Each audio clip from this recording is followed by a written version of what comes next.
Olá, turma. Tudo bem com vocês? Espero que todos estejam bem. Hoje nós iremos ter uma aula de química, tá certo? Do segundo módulo, segundo ano. Vamos falar hoje de uma área nova da química chamada de termoquímica. Uma área que basicamente estuda os fenômenos térmicos envolvidos aí nos processos químicos, envolvidos nas reações químicas.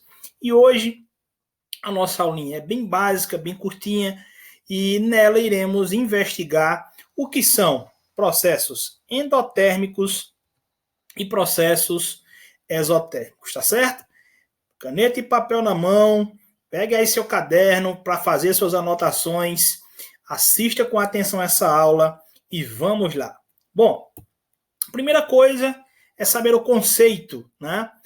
Dessa palavrinha que a gente chama de termoquímica. Como eu disse a vocês, é a área da química que estuda essas variações de calor, variações de energia presentes nos processos químicos, tá certo? E aí, eu convido vocês a analisar essas duas imagens. Vejam só que interessante. Uma delas, a madeira pegando fogo, representa um fenômeno químico. A outra, uma pedrinha de gelo, né? Uma porção de água sólida derretendo. Uma pedrinha de gelo derretendo, se fundindo, né? Bom, processo químico de um lado, processo físico do outro. Porém, quando a gente fala de fenômenos endotérmicos e exotérmicos, a gente está levando em consideração, pessoal, fenômenos que ou absorvem calor para acontecer ou que liberam calor para acontecer. Isso tanto no campo da física quanto no campo da química, tá certo? Tanto a gente pode classificar como endotérmico ou exotérmico um processo químico ou um processo físico. Nesse primeiro caso, né, nessa imagem da lenha queimando, da lenha pegando fogo, da lenha em combustão, nós temos o processo que nos apresenta uma liberação de calor. Né? O calor aqui, a energia contida nas moléculas presentes dessa madeira estão sendo liberados. A energia está sendo liberada, tá certo? E quando a energia é liberada de um processo, esse processo é classificado como exotérmico. No segundo caso, nós temos o oposto. Nós temos um processo que, para acontecer, precisa absorver calor. Né? As moléculas de água presentes nesse cubo de gelo estão muito juntinhas, né? Vibrando a uma frequência baixa. Estão agregadas. Quando essa pedrinha de gelo, quando esse cubo de gelo sai do freezer da sua casa e é colocado, por exemplo, sobre uma mesa, a temperatura do meio ambiente, claro, que é maior, né, do que a dentro do seu freezer, vai fazer com que essas moléculas vibrem a uma frequência maior. Esse aumento de temperatura dessas moléculas, né, que vai, claro, aumentar a vibração dessas moléculas, faz com que elas se afastem umas das outras, transformando aquilo que era sólido em líquido. Então, o derretimento do gelo, né, a fusão do gelo, nada mais é do que um processo endotérmico, tá certo? Então, grave bem essas palavras. Exo, né, significa de fora para fora, ou de liberar, ok? Endo representa dentro para dentro ou absorver. Então, no estudo de termoquímica, os processos que nós iremos estudar são endotérmicos e exotérmicos. É claro que, como o próprio nome diz, termoquímica estuda os fenômenos endotérmicos e exotérmicos, as variações de energia nas reações químicas. Esse processo aqui é físico, porém, eu estou mostrando a vocês apenas para identificar melhor esse fenômeno que, nesse caso aqui, é endotérmico. Porém, os fenômenos exotérmicos e endotérmicos podem acontecer, como eu já disse antes, tanto nos fenômenos químicos quanto nos fenômenos físicos, tá certo? Então, não esqueçam, liberação de calor, exotérmico, absorção de calor, endotérmico. Vamos adiante. Pois bem, os fenômenos endotérmicos, né, absorvem calor do ambiente, tá, onde eles estão, e os exotérmicos liberam calor para o ambiente onde eles estão. Quando a gente consome um bifão assim, assado, a gente está ingerindo uma determinada quantidade de energia. O corpo da gente, ao digerir esse alimento, vai absorver a energia contida nesse alimento. Então, essa absorção de energia, minha gente, configura um processo endotérmico.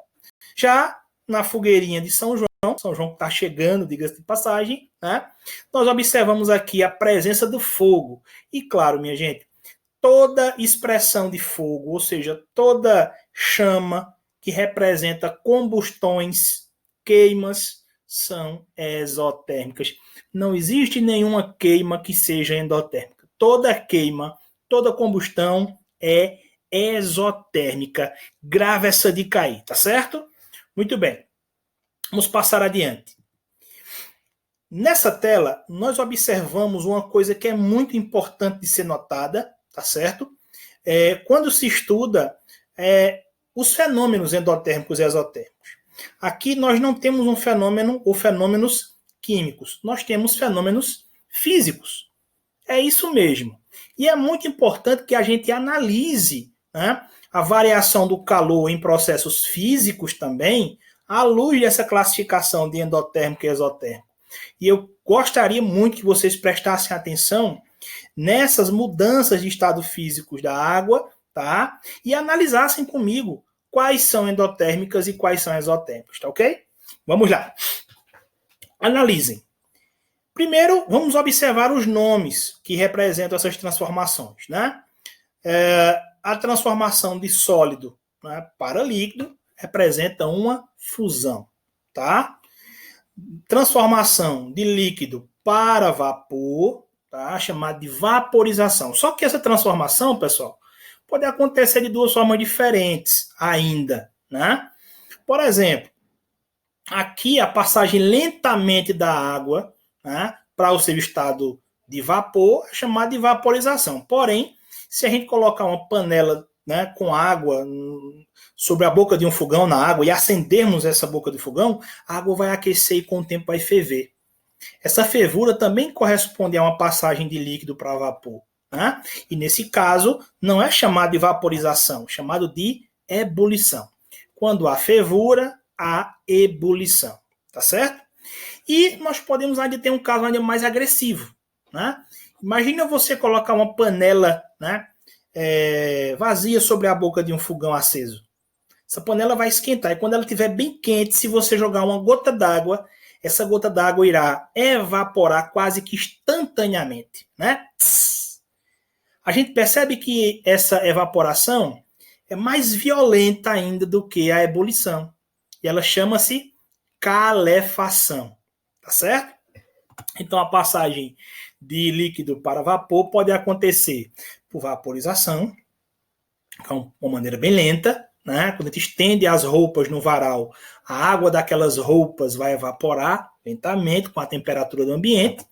Pode acontecer com fervura, no caso de uma ebulição, ou pode acontecer de uma maneira mais extrema, né? Como uma calefação, que eu acabei de falar, tá certo?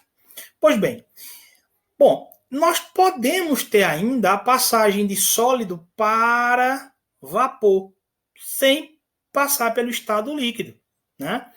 Alguns materiais conseguem isso na temperatura ambiente. Por exemplo, aquelas bolinhas de naftalina que vendem, que a gente encontra, né, para vender nos mercadinhos, nos supermercados. O pessoal usa para colocar no ralo do banheiro, para colocar, às vezes, no guarda-roupa, para espantar aquele cheiro de mofo. Pois bem, aquelas bolinhas, na temperatura ambiente, elas conseguem passar de sólido para vapor, por isso que elas desaparecem com o passar do tempo, sem ter que passar pelo estado líquido, tá certo? Isso é uma sublimação. Passagem de sólido para vapor direto, chamado de sublimação, tá certo? Então, minha gente, preste atenção. Todos os fenômenos que partem de sólido para vapor, tá certo? São fenômenos endotérmicos. Todos eles são endotérmicos. Subindo, é todo mundo endotérmico. A pedrinha de gelo, para poder derreter, precisa absorver calor, tá? A água, para poder sai do seu estado líquido para o estado de vapor, precisa absorver calor também, tá certo? Agora, todos os processos opostos, vão descendo aqui nessa linha, nessa escadinha imaginária, são processos que vão liberar calor para acontecer. Por exemplo, a liquefação ou condensação, que é a passagem de vapor para líquido. A água das nuvens vai cair na forma de chuva. Isso se ela for resfriada. Isso se ela perder um pouco da energia, se ela liberar a energia que ela tem, tá? Ela vai se transformar em líquido. Então, a liquefação ou condensação é um processo exotérmico. Da mesma forma, a solidificação, que é a passagem de líquido para sólido, também é um processo exotérmico, ok? O último processo exotérmico que a gente pode analisar aqui é a ressublimação, que é a passagem de vapor para sólido, sem que seja necessária a passagem pelo estado líquido, tá certo? A ressublimação, que é o oposto da sublimação, é um processo exotérmico. Então, fica comigo aí, observa. Na escadinha, sólido, líquido, gasoso, todo mundo subindo essa escadinha é endotérmico. Se a gente for descer essa escadinha, né, gasoso, vapor, líquido e sólido, todos esses processos de vapor até sólido são processos exotérmicos, ok? Fiquem ligados nessas dicas que vocês não irão se perder, tá bom? Beleza. Vamos analisar aqui algumas questõezinhas, né, que envolvem esse pensamento. A primeira questão que nós temos aqui diz assim: ao se dissolver uma determinada quantidade de cloreto de amônio, né, que é uma substância utilizada para fabricar fertilizantes, por exemplo, em água a 25 graus, obteve-se uma solução cuja temperatura foi de 15. Olha só. A transformação descrita caracteriza um processo do tipo... E aí, pessoal? Nós temos uma substância que vai ser dissolvida, né, em água. Essa água está numa temperatura de 25 graus. E depois que a gente dissolver essa substância na água, a temperatura do sistema vai cair de 25 para 15 graus. Isso significa o quê? Que o processo é endotérmico ou exotérmico? Sim, porque se a temperatura caiu ou aumentou, é porque está havendo uma variação, né, dessa temperatura, e nós devemos classificar o processo como endo ou exotérmico. E aí? Pensa um pouquinho, né? É endotérmico ou exotérmico? Vamos revelar aqui a alternativa. Nós temos a letra D, tá? Como processo endotérmico. Deixa eu explicar para vocês uma coisa, minha gente. Se a gente estiver falando de um processo físico, como aqueles da tela anterior, tá? Passagem de sólido para líquido, fusão, condensação, sublimação, enfim.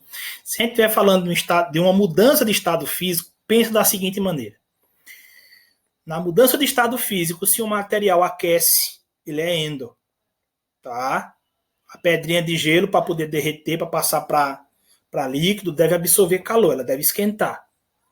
Então, todo processo físico que esquenta é endo. Todo processo físico que esfria é exo. Aqui, nós não temos uma mudança de estado físico. Nós temos duas substâncias que estão sendo postas em contato. Né? Esse cloreto de amônio está sendo colocado em contato com água e a temperatura está caindo. E isso mostra para a gente que o fenômeno que ocorre aqui é químico. Então, se o fenômeno é químico, a análise da gente precisa ser contrária. Fenômeno químico, quando esquenta, uma fogueira pegando fogo, um pedaço de papel pegando fogo, é exotérmico. Fenômeno químico, quando esfria, é endotérmico. Tá certo? Não esqueçam dessas informações, são muito preciosas. Tá? Fenômeno químico, esquentou, é exo. Esfriou, é endo. Tá certo? Não tem errada, pessoal. Pode parecer uma besteira, mas isso confunde a cabeça da gente muito. Antes de você dizer se o processo é endo ou é exo, analise se ele é, primeiro, um fenômeno químico ou físico. Para daí você dar o ponto de partida e, claro, acertar a questão. Beleza? Vamos para a próxima. Bom, considere as seguintes transformações que ocorrem em uma vela acesa. Olha só. Primeiro, a solidificação da parafina que escorre da vela. Está lá a velinha pegando fogo, a parafina vai, né, escorrer pela parede da vela. Tá? E aí, ao escorrer, né, ela vai se solidificar. Segundo, queima da parafina, combustão da parafina. O pavio só se mantém aceso porque em cima, né, na base do pavio, tem parafina para ser queimada. E terceiro, vaporização da parafina. Transformação dela em vapor, né, de líquido para vapor aos poucos. Muito bem. Dessas transformações, apenas letra A, 1 é endotérmica, 2 é endo, 3 é endo. Letra D, 1 e 2 são endotérmicas, 2 e 3 são endotérmicas. Bom, primeira coisa que a gente percebe aqui é que dentre esses três fenômenos, 2 deles são físicos e 1 é químico. O primeiro, solidificação, é uma transformação física, né? De líquido para sólido. Vaporização também é físico, transformação de líquido para vapor. Só o segundo que é químico, queima, combustão, tá? Só o segundo é químico. Pois bem, a solidificação, né, observem aqui esse esquema, né? A solidificação é a transformação de líquido para sólido. Eu falei a vocês que descendo, né, vapor, líquido e sólido, todos eles são processos exotérmicos, tá certo? Então, o primeiro não é endotérmico, o primeiro é exotérmico. A solidificação de líquido para sólido aqui é exotérmico, beleza? Então, o primeiro é exotérmico. O segundo, queima da parafina. Toda queima é exotérmica. E o terceiro, vaporização, é a transformação de líquido em vapor, tá? Subindo agora, né? Subindo a escadinha de líquido para vapor, o processo é endo. Então, vejam só. Letra A, 1 é endo, tá falso. Processo 1 é exotérmico. Letra B, 2 é endo? Não, o 2 é exotérmico. Queima é exotérmica. 3. Letra C. O item 3 é endotérmico? E aí? Item 3 é endotérmico, a alternativa correta é essa, sem sombra de dúvida. Perceba que é uma coisa simples, basta que a gente preste atenção, tá, nos detalhes, tá? Sigam minhas orientações que vocês não irão se perder, tá bom, pessoal? Bom, vamos para essa. A questão 3 diz assim: ao sair molhado em um local aberto, mesmo em dias quentes, sente-se uma sensação de frio. Esse fenômeno está relacionado com a evaporação da água, que no caso está em contato com o corpo humano. Essa sensação de frio explica-se corretamente pelo fato de que a evaporação da água é o quê? É um processo endo, é um processo exo. Vamos começar por aí, pessoal? Olha só. Quem nunca saiu de um chuveiro ao ar livre, ou de uma piscina, né? Estava ali se banhando numa piscina, no mar, e aí veio uma rajada de vento e a gente sentiu aquele frio. O sol pode estar rachando que a gente vai sentir um friozinho, não é verdade? Pois bem, a questão já diz aqui no texto que esse fenômeno está relacionado com a evaporação da água do corpo, tá? Que nesse caso, claro, vai gerar essa sensação. Agora, essa sensação pode ser explicada, né, corretamente de acordo com o quê? Primeiro, é um processo endo ou exo a evaporação? Evaporação, passagem de líquido para vapor, subindo. Subindo é um processo, na nossa escadinha é um processo endotérmico. Então, ou letra A ou letra B. Não pode ser nem exo, não pode ser atérmico, porque do ponto de vista técnico, não existem reações químicas atérmicas. Toda reação química ou libera ou absorve calor, tá certo? Atérmico seria um processo que o calor se mantivesse constante, tá certo? E nesse caso, no fenômeno químico, isso não é possível. Então, endotérmico. Agora,